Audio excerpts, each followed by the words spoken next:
Veo que muchas personas no han venido hoy día. No quiero creer que es porque yo falté 2 fines de semana. No quiero creerlo. No se olviden que seguimos a Cristo, somos cristianos y no jarochistas. Por amor a Dios, nunca sea jarochista, va a terminar mal.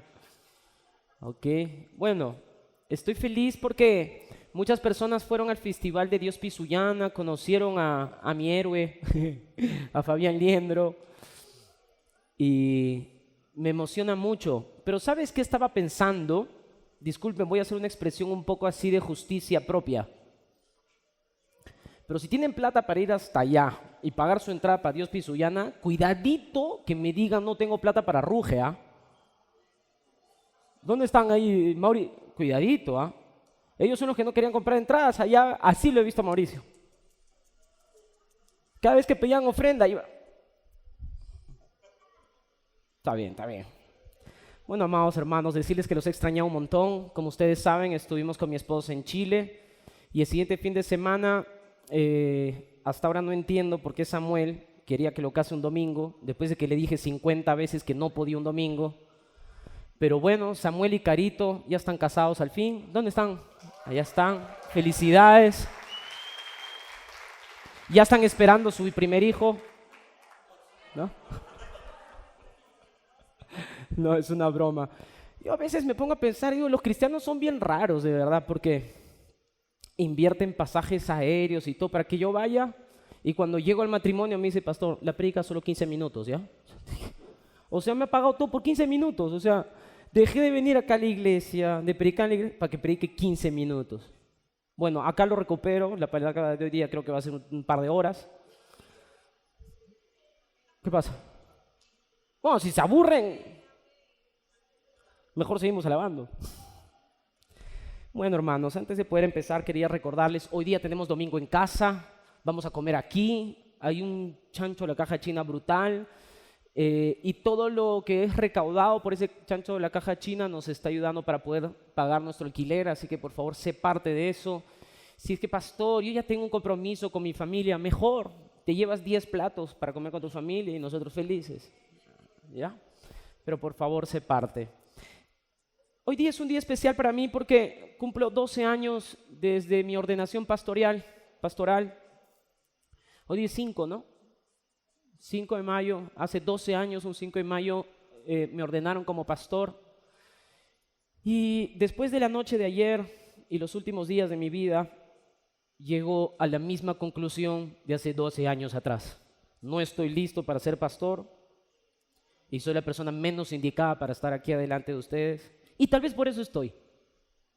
Amén. Y el día de hoy quiero compartir con ustedes una palabra que para mí es muy especial, que ya la he compartido con la iglesia en otras oportunidades, y tal vez esta es la cuarta o quinta vez que la predico aquí, de verdad. Pero no me canso de expresar estas palabras para ustedes porque de todo corazón creo, ¿por qué tú estás mirando? Ya. Porque de todo corazón creo que esta palabra fue la palabra que confirmó mi ministerio y mi llamado.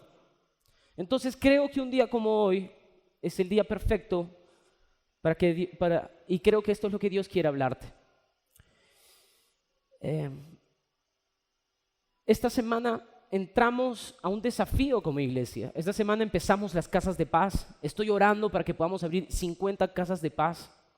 Creo que podemos llegar a la meta. Y quiero pedirles que todos sean parte de este proyecto. Si tú tienes amigos, familiares, parientes que quieres que la paz de Jesús entre en sus hogares, dínoslo para que podamos ir con los líderes. Yo mismo quiero estar en casas de paz. Entonces yo les pido, amados hermanos, que todos estemos involucrados con este proyecto. Y estamos en una serie que se llama Engendrar. Entonces quiero seguir hablando de esto y vamos a orar. Pon tu mano en tu corazón. Padre, te doy gracias por esta mañana, gracias por tu favor y tu misericordia sobre nuestras vidas siempre, y porque tu bondad, Señor, nos llama aquí para poder congregar, para poder oír tus palabras. Señor, sé tú glorificándote cada día en nuestras vidas, sé tú, Señor, glorificándote en un día tan especial como hoy. Te bendecimos y te adoramos en el nombre de Jesús. Amén. En realidad, yo me convertí ya hace 19 años atrás y tengo 12 años de ordenación pastoral, pero el día que yo me convertí, yo estaba involucrado en muchos problemas, desenfocado en la vida, con muchos deseos de arruinarlo todo. Y cuando yo me convertí, a las semanas de convertido, Dios me llamó. Yo sentía que Dios me estaba llamando a servirlo, me sentía la misma persona que me siento hoy, igual de incapaz. Pero Dios traía algo a mi corazón. Antes de convertirme, algunas personas te van a poder decir que su testimonio eran que eran drogos, mujeriegos, no lo sé, traficantes. Sí, y Dios se glorifica en la transformación de la vida de todas esas personas. Y aunque probé de todo, yo no me considero una persona que haya sido drogadicta, por ejemplo. Aunque también tuve mujeres, tampoco me considero un hombre que haya sido mujeriego. Pero si quieres saber de dónde Dios me sacó de la soledad y del odio. Yo odiaba a la gente. Y de hecho, les confieso que hasta el día de hoy me cuesta mucho estar con gente. Es por eso que soy medio ermitaño. Me gusta estar en mi cuarto.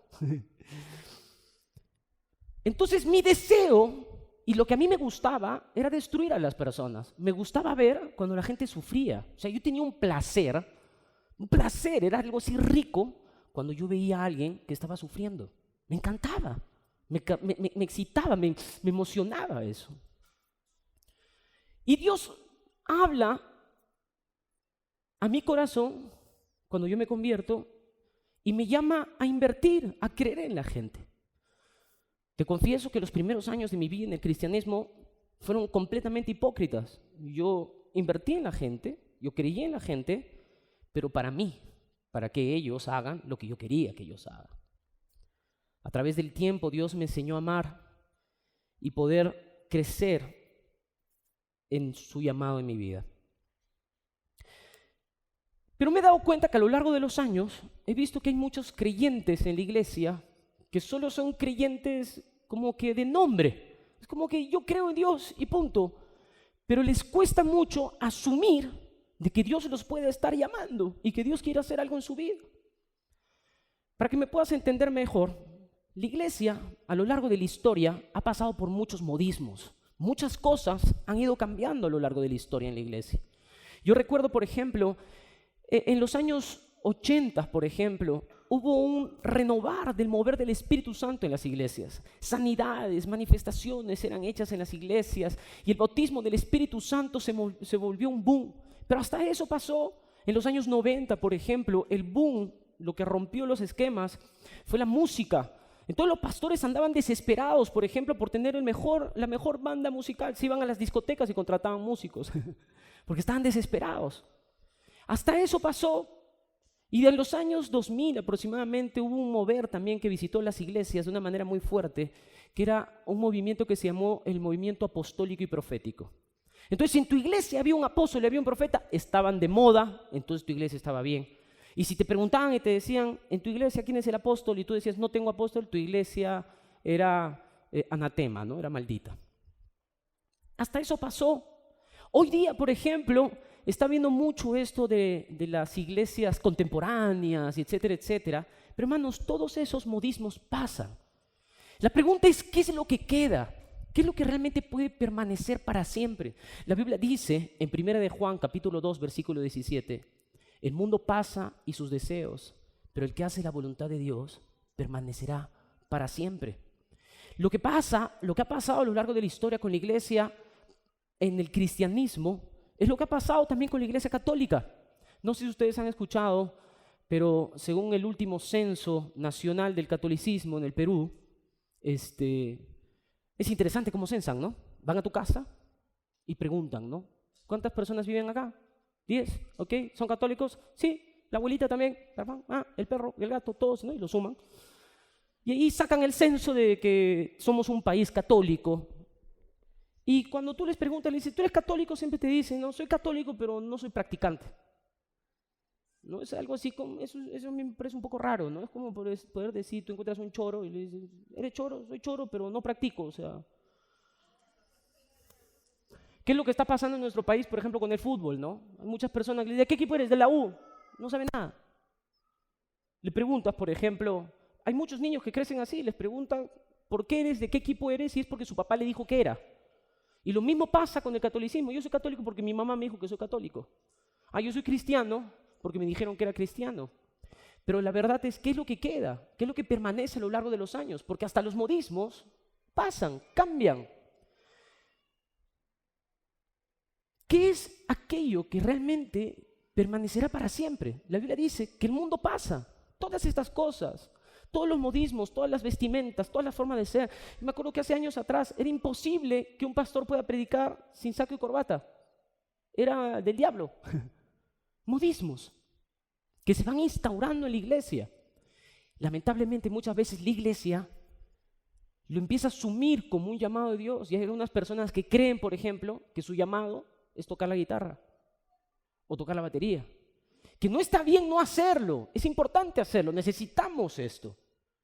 Pero nuestro llamado no es hacer, nuestro llamado es engendrar. Entonces, ¿qué es lo que realmente queda? ¿Qué es a lo que nosotros fuimos llamados a hacer? Cuando Dios te revele esto, y cuando esto se vuelve una revelación en tu corazón, yo te garantizo que tu cristianismo va a cambiar por completo. Y vas a dejar de ser un mero cristiano a ser un cristiano practicante. Y a vivir tu fe. Es importante que podamos vivir nuestra fe. La Biblia dice en Génesis capítulo 2, versículo 15. El Señor Dios tomó al hombre y lo puso en el huerto del Edén para que lo cultivara y lo cuidara. Es interesantísimo lo que Dios hace con el hombre. Dios lo crea en el séptimo día para que descanse y lo pone en el jardín de las delicias, el jardín del Edén. Y lo coloca ahí y solo le da una labor. Le dice, mira, ¿sabes qué? Lo único que tienes que hacer es cuidar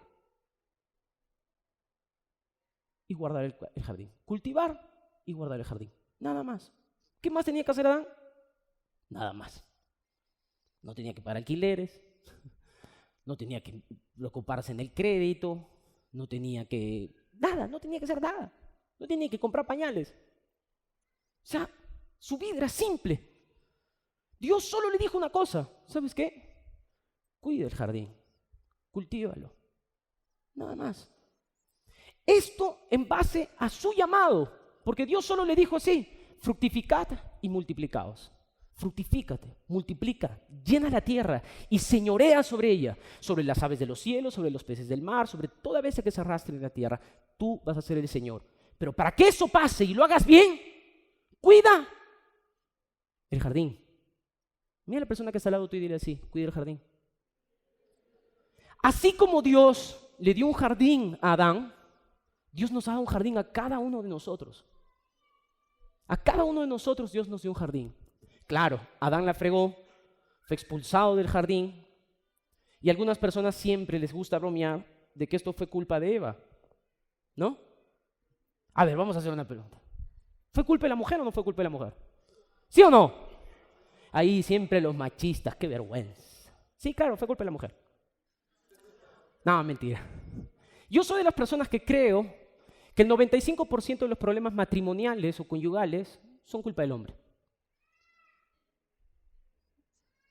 ¿Amén, mujeres? Amén. Ahí sí, no, amén. No, y de verdad lo creo. Porque si Adán hubiera cuidado su jardín, Eva no hubiera sido tentada por la serpiente. Pero Adán tenía una responsabilidad, él tenía que cuidar el jardín. No estamos hablando de flores y árboles y plantas. Estamos hablando de la flor más preciosa de su jardín. Era Eva. Él tenía que cuidar de Eva. Pero no cuidó de Eva. Y presta atención a lo que te quiero decir. Si tú no cuidas tu jardín, aquel lugar que debería ser un lugar de delicia, de placer, de disfrute, se va a convertir en tu peor dolor de cabeza y tu tormento. Porque el jardín tiene la virtud de traernos las mayores alegrías y los mayores placeres, pero también los mayores dolores de cabeza. Yo he visto maridos que no quieren entrar a su casa muchas veces después de salir de trabajar 8 horas seguidas porque no quieren encontrarse con su mujer. Cuando el día que se casó quería vivir para siempre con ella. ¿Por qué el lugar que debería ser un lugar de delicia, de disfrute, se volvió su mayor tormento? ¿Por qué? ¿Qué pasó? ¿En qué momento se rompió eso? Cuando él descuidó su jardín. Y cuando permitió que en el jardín, donde él debería deleitarse, empiecen a crecer malas hierbas y empiecen a entrar roedores y destruyan el jardín. Y Dios le dio ese jardín a Adán. Adán fue un mal jardinero, no cuidó su jardín. Y sabes, Dios coloca al hombre en el jardín para que él engendre, para que él fructifique y multiplique. Fuera del jardín, dice la Biblia, Adán empezó a multiplicar y engendrar, pero según su especie y no según la imagen y semejanza de Dios. Cuando Jesús viene a la tierra y restaura al hombre y mora en nosotros, Él restaura lo que Él hace es, ya no nos mete en un jardín, sino que el jardín ahora lo instaura dentro de nosotros. El descanso, el placer y las delicias ahora moran en nosotros y nos permiten una vez más engendrar según la imagen y semejanza de Dios. Entonces, como te decía, Dios, así como a mí me ha dado un jardín, también te lo dio a ti. Y cada uno de nosotros somos responsables del jardín que Dios nos dio. Mi mamá es una mujer adicta a su jardín. Ama las plantas, sus flores. Tú también, ¿no?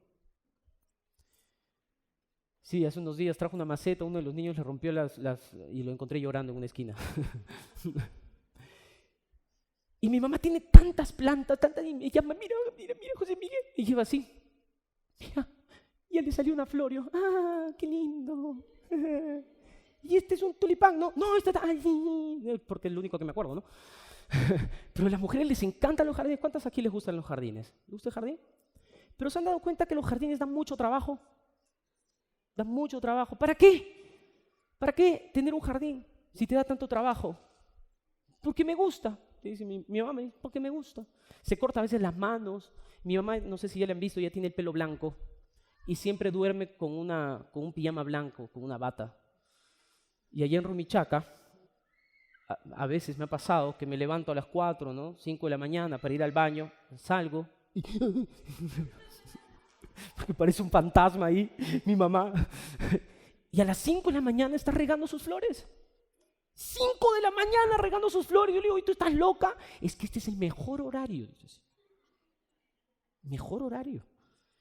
O sea, ¿cómo se puede levantar a las 5 de la mañana para regar sus flores? El jardín trae mucho trabajo, mucha inversión, mucho tiempo, mucho desgaste. Y cuando tú le preguntas a una mujer, le dices, ¿por qué tienes ese jardín? Es que me gusta verlas crecer, mis plantas, mis flores. Pero también he visto personas que descuidan los jardines y empiezan a crecer malas hierbas. Ya no quieren ni entrar al jardín. Les es un dolor de cabeza. En mi jardín, la flor más preciosa es Gabriela. Es mi flor más hermosa. Me gusta cuidar de mi jardín. Me deleito en ella. Y aunque muchas veces es un dolor de cabeza, no lo es porque están creciendo malas hierbas alrededor, sino porque me gusta verla florecer y a veces siento que el sol no le está cayendo de la manera correcta. Entonces tengo que ir y trasplantarla de tierra a otro lugar, porque el jardín es inversión, tiempo, desgaste. Y después de esta flor, crecieron otras florcitas alrededor de ella, que son mis hijos. Yo soy consciente que si no cuido de mi jardín, empezarán a entrar roedores a mi jardín y destruirán las flores más preciosas de mi vida. Si yo no cuido a José Pablo, entonces vendrá un drogadicto y le ofrecerá drogas y mi hijo se volverá un drogadicto. Si yo no cuido de mi jardín, a mi jardín podrá entrar un terrorista y hará de mi hijo un terrorista. Si yo no cuido de mi jardín, de pronto entrará un político zurdo y lo volverá zurdo a mi hijo. Tengo que cuidar a mi jardín. ¿Cuántos están entendiendo lo que les estoy diciendo? Pero después del jardín precioso que Dios me dio, que es mi esposa y mis hijos, Dios me ha dado un jardín muy grande y muy hermoso. Son ustedes. Son las personas que Dios colocó en mi vida para que yo invierta en ustedes. Tu llamado y el mío en este mundo es creer en la gente, es invertir en ellos. Es lo único que va a quedar para siempre. La Biblia dice, el mundo pasa y sus deseos, pero el que hace la voluntad de Dios permanecerá para siempre. Y la voluntad de Dios es que nosotros invirtamos en las personas. Pero no podemos invertir en las personas creyendo que ellos son como un plantío. No, tienen que ser un jardín para nosotros. Porque si es que nosotros no tenemos la mentalidad correcta, va a pasar lo mismo que pasa en un plantío. Que podemos tener, no lo sé, 10, 15 hectáreas de maíz y se mueren 3, 4 y no nos importa. Porque tenemos otras, no lo sé, 9 hectáreas llenas de ellas. Pero en un jardín no es así. En un jardín cuando se te muere una flor hay un dolor profundo. ¿Qué pasó con mi flor? Y a veces tienes que ir a tu jardín, doblar tus rodillas y sacar los gusanos que van creciendo alrededor de la flor y vas limpiando y le echas abono y la ves crecer. Y sabes, hay flores en el jardín que florecen una vez cada 10 años. Tengo personas en mi jardín que son tan hermosas que Dios me ha permitido conocer a lo largo del tiempo y verlas crecer es mi mayor deleite.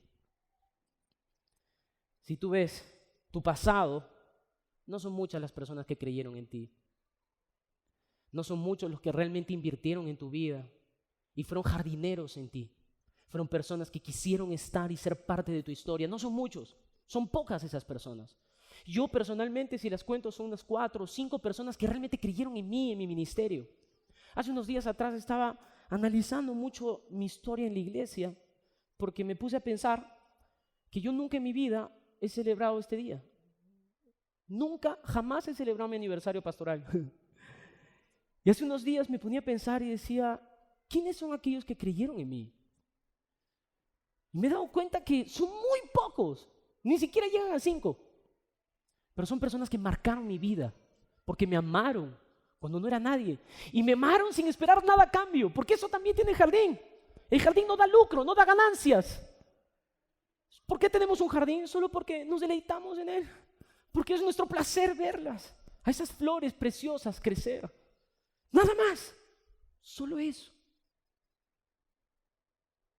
Dios dijo, cuida tu jardín, lábralo, que crezca, que florezca. Eso es lo que Dios quería, nada más. Y ese mismo llamado es el que hoy día tenemos, tuyo y mío.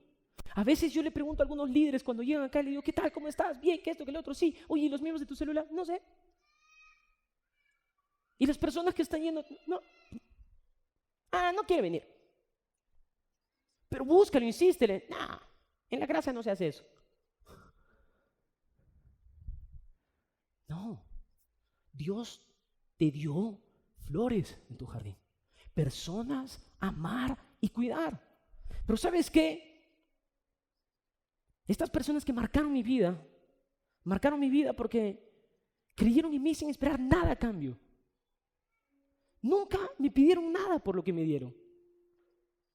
Jonathan Arrasco, y me acuerdo cuando me convertí, me llevó a su casa recién convertido. Hermanos, yo en las noches soñaba pesadillas, temblaba. Y él se levantaba, iba hacia mi cama y empezaba a orar por mí. Me levantaba a las 5 de la mañana, me decía, vamos a orar, ven a orar conmigo. O sea, no me friegues, ven. Me llevaba, me pagaba los pasajes, me daba ropa, me dio un colchón, me dio una cama. Su papá me dio trabajo. Si eso no hubiera pasado, no hubiera podido quedarme en Cusco y nunca hubiera estado en la iglesia. Invirtió en mí. Dinero, sí, dinero, tiempo. Y siempre me acuerdo que a los 3 meses, 4 meses, que ya me fui a vivir a la casa de mi papá, me peleé con él en el pasadizo y casi le pego en el local de la iglesia. Y ese día él me dijo que me vaya a otra célula. Y siempre me acuerdo que le pedí perdón y le dije, por favor, no me quiero ir de tu lado, porque no son muchos los que han creído en mí. Si tú evalúas realmente, no son muchas las personas que creyeron en ti. Las personas que te trajeron aquí a la iglesia, ¿cuántas veces insistieron? Te llamaron, oye, ven, no desistas, vamos a estar juntos, ven conmigo, ven aquí. ¿Quiénes fueron? ¿Quiénes son esas personas que te amaron sin esperar nada a cambio? Hoy estás aquí. No te digo que estás en el lugar perfecto. No te digo que tal vez todo esté bien. Pero conociste a Jesús porque alguien creyó en ti, porque alguien invirtió en ti, porque alguien se dio el tiempo de ir, de predicarte, de traerte.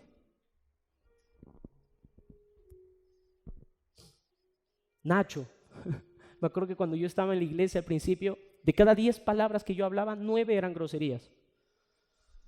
Y Nacho Nacho era un desastre, pues nunca había hecho deporte él. Y solo por andar conmigo empezó a hacer deporte. Y como a mí me gustaba correr en las mañanas, él me dijo, oye, vamos a correr un día. Y se fue, él vivía al otro extremo de la ciudad, se fue hasta donde yo vivía solo para ir corriendo a Sacsayhuamán, me acuerdo. Y entonces fuimos y él estaba así, vamos, bueno, 6 de la mañana, más o menos. Empezamos a correr y lo tenía que estar esperando todo el rato porque nunca había corrido. Es más, hasta corría chueco, creo, así. Solo por querer estar conmigo, solo por querer consolidarme en la vida de la iglesia. Me acuerdo que ese día llegamos a Sacsayhuamán, empezamos a hablar y yo hablaba y se me salían groserías, Y yo le decía, perdóname. Y yo le decía, a veces siento, le dije que nunca voy a poder cambiar. Y me dijo, no, tranquilo, es un proceso, no dejes de hablar.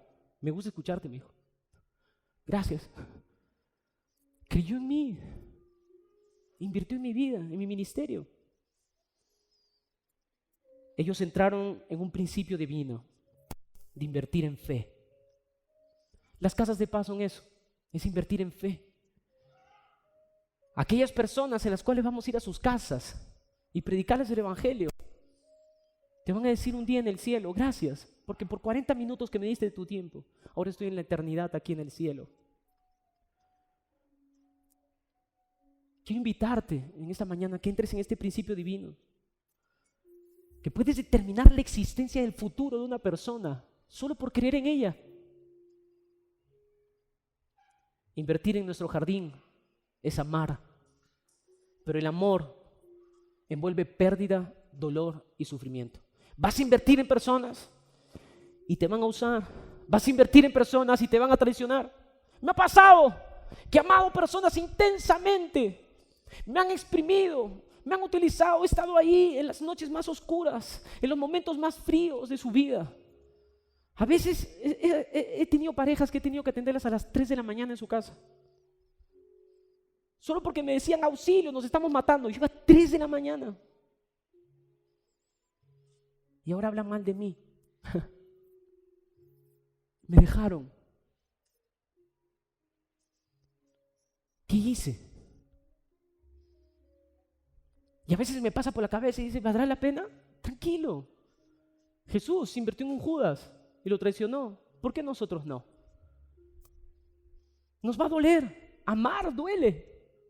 Las personas muchas veces nos van a usar, pero vale la pena. ¿Creen que vale la pena o no vale la pena? Puedo decir que he perdido algunas flores en mi jardín, pero puedo decirte que no las descuidé, que las amé. En algún momento el amor te lleva a sufrir. Tiene que haber pérdidas. Y muchas veces tienen que haber puñaladas por la espalda. Vas a invertir en algunas personas y te van a usar. Pero ¿sabes qué? ¿Saben por qué quiero compartir con ustedes esto esta mañana? Porque creo de todo corazón que Dios nos está llamando en este tiempo a ser padres y madres espirituales para centenares de personas. Creo que en este tiempo Dios nos está llamando a engendrar como nunca antes en nuestra historia. Y ¿sabes qué? Para eso tenemos que ser jardineros. Tenemos que decidir amar nuestro jardín con todo el corazón, con toda nuestra pasión. Es invertir en las personas, es creer en ellos. ¿Cuántos estarían dispuestos a entrar en este principio? No solo es amar a tu familia, a tu esposo, a tu esposa y a tus hijos, no es solo eso. Dios está colocando personas alrededor de ti para que las ames, para que las cuides, para que las protejas.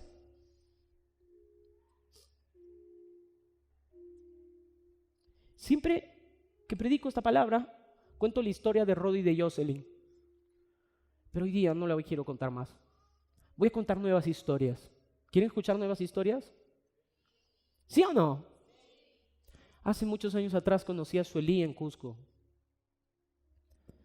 Y después de muchos años vine aquí, el día que me enviaron aquí. Entré al local y la vi ahí congregando acá. ¡Qué loco! Porque cuando la conocí era bien brava, pues, ¿no? Y estaba con la cabeza rapada. La vi así toda aleluya, ferviente. Y me dijo, me acuerdo, ayúdame con mi esposo. No quiere venir a la iglesia. O sea, viene, pero no le gusta y no sé qué cosa. Y justo vino, la siguiente semana vino Diego. Y me dijo, por favor, acércate a él. Yo le dije, tengo una idea. Agarré y compré carne y hice una parrilla y los invité. Hicimos una parrilla. ¿Te acuerdas? Cuando las personas están comiendo y yo les estoy cocinando, para mí es el perfecto ambiente para evangelizar. Y le empecé a predicar. Y él no sabía que su esposa ya me había contado sus problemas. Entonces empecé a entrar sutilmente. Valió la pena. Veo flores creciendo en mi jardín de una manera especial y preciosa. Valió la pena.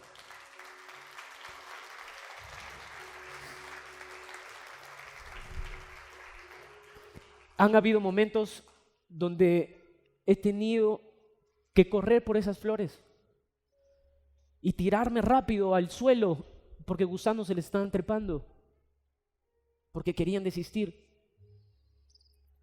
Valió la pena. Si hablo de un Christopher y Fiorella, llegaron aquí pensando en divorciarse. Y ahora mira la cantidad de parejas que pastorean. Increíble, valió la pena. Me moría de miedo cuando iba a llegar aquí de Simone. Me habían dicho que era brava, que tenía un carácter fuerte. Y a Ronald. Ayer predicó en el culto en la experiencia de los jóvenes. Mujer tan preciosa para mi esposa. Vale la pena creer en las personas. ¿Hace cuántos años nos conocemos ahí en Tacna y Dios nos destinó a estar juntos aquí? Vale la pena creer en la gente. Duele, amar duele. Vas a perder muchas veces, vas a tener que invertir dinero. A veces las personas no entienden lo locos que son los cristianos, porque no entienden qué es diezmar, qué es ofrendar, o qué es invitar a un almuerzo a alguien, o comprar una ropa para alguien. Pero vale la pena ver esas flores crecer en tu jardín y empezar a multiplicarse, gracias, y empezar a reproducir otras flores. Vale la pena.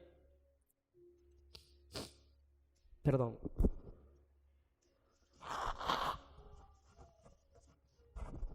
Lo que cuenta no es lo que voy a recibir. Lo que cuenta es cuánto invertí. Yo no invierto en ustedes para recibir algo a cambio. Yo no creo en esta iglesia para recibir algo a cambio. Pero estoy seguro que el día que llegue a la presencia de Dios, el Señor me preguntará, ¿qué hice con mi jardín? Es un jardín, no un cultivo. Y nuestro mayor placer es ver nuestra planta rindiendo al 100%. ¿Sabes? He visto mucha gente herida en la iglesia.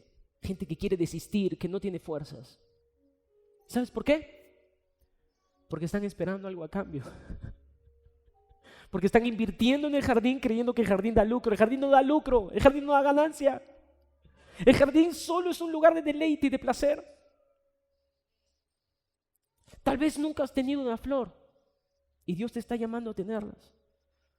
Cuando tengas tu primer discípulo en la iglesia, la primera persona que está viniendo porque tú le predicaste, vas a sentir una emoción en el corazón, una pasión enorme de verlo alabar, adorar. Es como un niño que está empezando a caminar. ¿Cuántas veces tuve que correr por los osos? ¿Cuántas veces le invitaba a la iglesia, le decía, ven, ven, no quería. En la calle se escapaban de mí. Literalmente.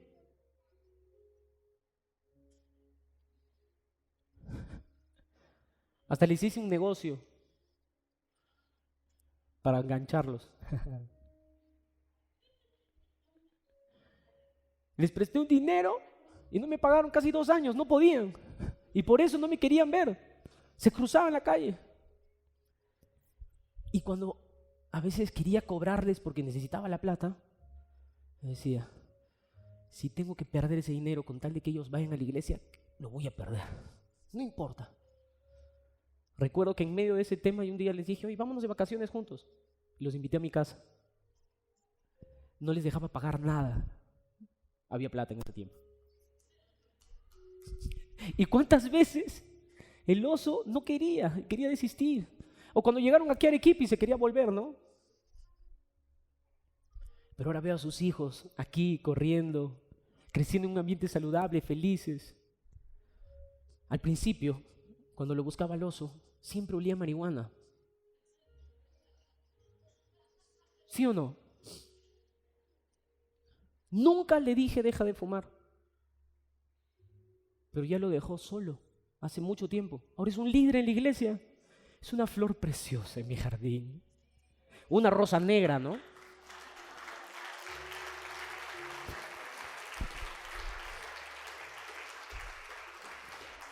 Y puedo contar centenares de historias aquí, de cómo llegaron personas aquí, a mi jardín. Mi jardín. Mi jardín. Y Dios me permitió tener un jardín en Abancay, otro en Cusco y en otros muchos lugares. Pero este es donde estoy hoy. Y voy a dar mi vida por ese jardín. Cuantas veces tenga que agacharme y si es estoy dispuesto a todo, queridos hermanos. Podría hablarles de un Jared, de una Winnie, de un Samuel, hasta de un Paul. Perdóneme que esté tan emotivo, pero no se cumplen 12 años de ministerio todos los días. Pensé que no iba a durar ni uno.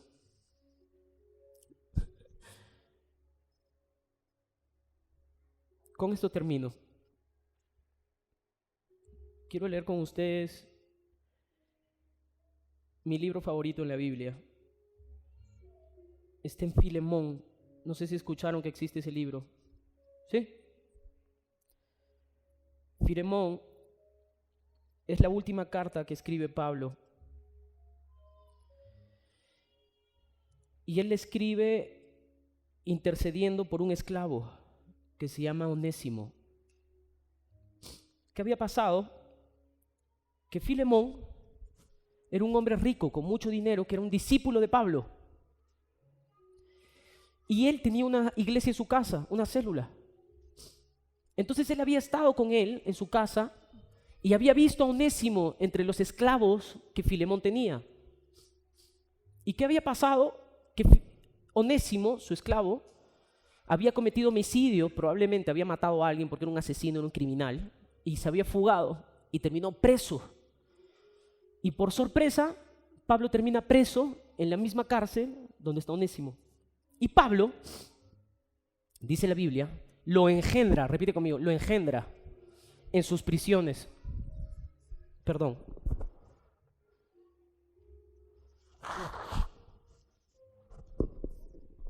Y Pablo lo engendra en sus prisiones. Dice así: doy gracias a mi Dios, haciendo siempre memoria de ti en mis oraciones, porque oigo del amor y de la fe que tienes hacia el Señor Jesús, y para todos los santos, para que la participación de la fe sea eficaz en el conocimiento de todo el bien que está en vosotros por Cristo Jesús. Pues tenemos gran gozo y consolación en tu amor, porque por ti, oh hermano, han sido confortados los corazones de los santos. Por lo cual, aunque tengo mucha libertad en Cristo para mandarte lo que conviene, más bien te ruego por amor, siendo como soy Pablo, ya anciano y ahora además prisionero de Jesucristo. Oye, escucha, soy Pablo. Ya no estoy joven, el tiempo ha pasado. Ya no tengo 18, 17, 20. Estoy viejo y estoy preso. No estoy haciendo turismo en Europa, no estoy viajando por placeres. Estoy preso por causa de Cristo. Y te escribo, Filemón, así, anciano, te ruego por mi hijo Onésimo. Pablo lo llama de hijo a Onésimo, un esclavo, un asesino. Pablo le dice, te ruego por mi hijo Onésimo, a quien engendré en mis prisiones, el cual en otro tiempo te fue útil, pero ahora a ti y a mí nos es útil, el cual vuelvo a enviarte, tú pues recíbelo como a mí mismo. Pablo le dice a él, Pablo le está diciendo a Filemón, te estoy enviando de nuevo, Onésimo. ¿Sabes quién le entrega la carta a Filemón? Onésimo, el esclavo. Imagínense cuando él llega, después de que se ha fugado, le ha robado, cometido homicidio, y él vuelve a la casa con la carta. Lo mira, Filemón le dice, ¿qué haces acá? Tengo un mensaje para ti. Él empieza a leer la carta, Onésimo está ahí, y es Pablo diciendo que eres su hijo. En la traducción original, Pablo le dice así: al cual vuelvo a enviarte, tú pues recíbelo, como si te enviara mi propio corazón.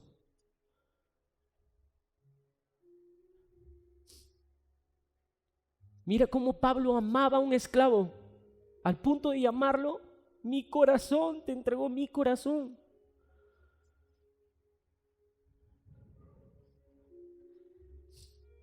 Yo quisiera retenerle conmigo para que en lugar tuyo me sirva en mis prisiones por el Evangelio, pero nada quise hacer sin tu consentimiento, para que tu favor no fuese por necesidad, sino voluntario. Porque quizás para esto se apartó de ti por algún tiempo, para que lo recibieras para siempre. Ya no como esclavo, sino más que esclavo, como hermano amado, mayormente para mí, pero cuanto más para ti, tanto en la carne como en el Señor. Así que, si me tienes por compañero, recíbelo como a mí mismo. Y si en algo te dañó o te debe, ponlo en mi cuenta. Yo, Pablo, escribo de mi mano, yo lo pagaré, por no decirte que aún tú mismo te me debes también. Hay gente que te va a defraudar en la iglesia, vas a invertir en ellos y te van a traicionar. Jesús te dice, ponle mi cuenta y yo te lo pagaré. Él te lo va a pagar, pero no descuides ese jardín. No pierdas esas flores que están ahí adelante. Después de esta carta, Pablo murió. Nunca fue libre ni volvió a la casa de Filemón. Y esta fue la última carta que Pablo escribió. Fue el último mensaje que nos dejó. ¿Sabes que Jesús va a colocar personas en este tiempo delante de ti para que tú las ames, para que tú las cuides, para que los vuelvas hijos tuyos, los ames? Es un principio sobrenatural al cual Dios nos está llamando como iglesia. Amar. Ponte de pie, por favor.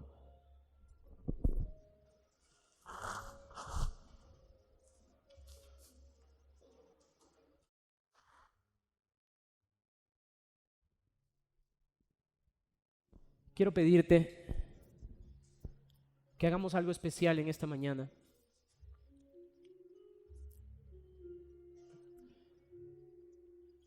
No considero que sea un buen pastor. Fallo en muchas cosas, queridos hermanos.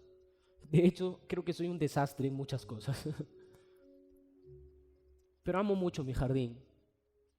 Y yo sé que tus líderes aquí en la iglesia o las personas muchas veces te pueden haber fallado, pero sé que te aman.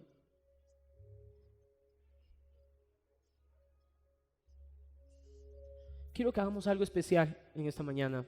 Todos no lo repartan, por favor. Roja, un ratito. Quiero pedirles que salgan de sus sitios y busquen a su jardinero un ratito. Que vayan donde esa persona que creyó en ustedes, lo abracen fuerte y le digan gracias por creer en mí. Gracias por no haberme dejado. Gracias por haberme traído. Abrázalo fuerte. Y dile,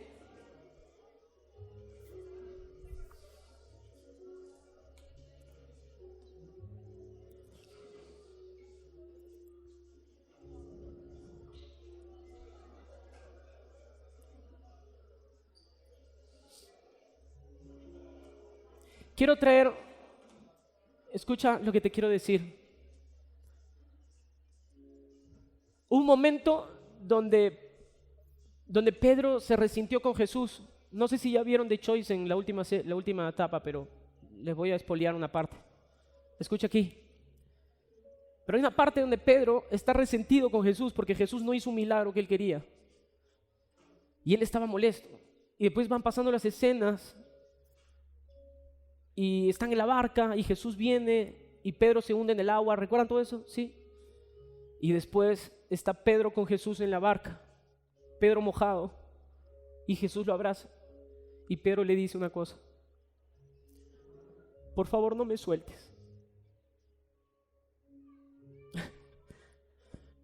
Abraza a tu jardinero y dile: por favor, no me sueltes,